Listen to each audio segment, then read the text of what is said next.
జరిగినంత అన్యాయమే.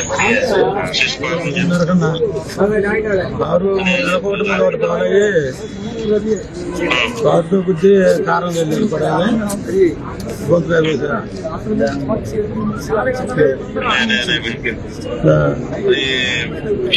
ఎవరితో చేయించినారు?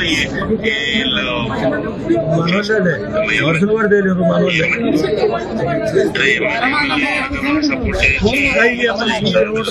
ఎమ్మెల్యే కాదు పడలే దొరమరి తిరుగుతుండ్రు వాళ్ళు.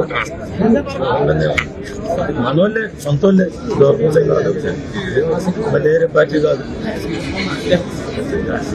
మనోళ్ళే.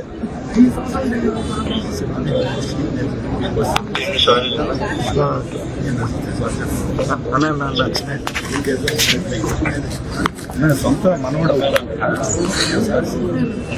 భాస్కర్ అన్న మనవడు